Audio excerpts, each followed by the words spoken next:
Hi, Dream Oak campers and families and caregivers. This is Nurse Diane coming to you from camp. We just wanted to share a way for you to pour medication ahead of camp time to make a more efficient way for us to give medication to your camper, to keep it safe, and just make sure we have everything right. So I want to show you a couple different things you can do. Well, we always want to make sure you bring it in a Ziploc bag with their name written on it, the first and last name, please. And then there are a lot of different ways you can do it if your camper is only on medication just once a day. There is one you can buy that's just Sunday through Saturday, okay? And make sure their name is on the back.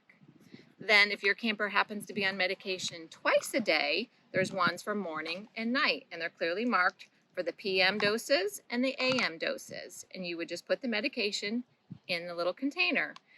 Then if your camper, or this is another option of twice a day, AM and PM.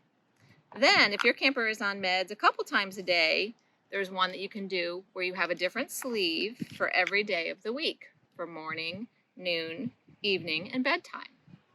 There's a lot of different options online through Walmart, Amazon, Walgreens, CVS. There's a lot of really different options for the medications. One thing we do not want you to do, though, please, is to bring it in a container that would look something like this, with no indication of what day, what time, anything like that. That would be a big no-no.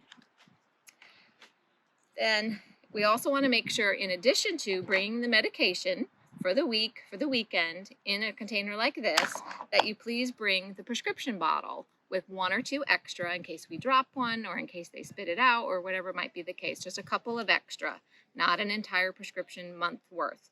And the reason we need you to bring the prescription bottle is so that we have a description of the pill. So we know when we look in for Sunday morning what the medication should look like. And on the prescription label, there's always a list of what it looks like, what shape it is, what color it is, what is printed on that pill, so that we as a nurse can identify it and make sure it matches.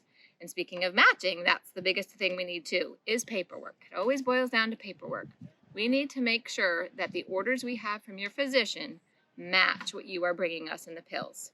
There may be changes, and we understand that. Then there is a different form, a Form B, that explains any of the new changes to medication. Again, we as a nurse need to make sure what the orders we have from the doctor match the pills. One last thing, too, is to make sure we're all on the same page, literally, is we have some paperwork here that you will sign that would indicate that you have pre-poured the medication and you are telling us that it's correct, and then you would sign that and just saying that you've pre-poured the medication. All right, hopefully that explains some of it a little bit, and we understand that all of you might not have the opportunity to do this right away, something we will eventually would like to switch to for all of our campers, but we just think that it'll make things more efficient and safer and smoother with the whole check-in process and with us with medication administration throughout the week or the weekend. Thanks, families.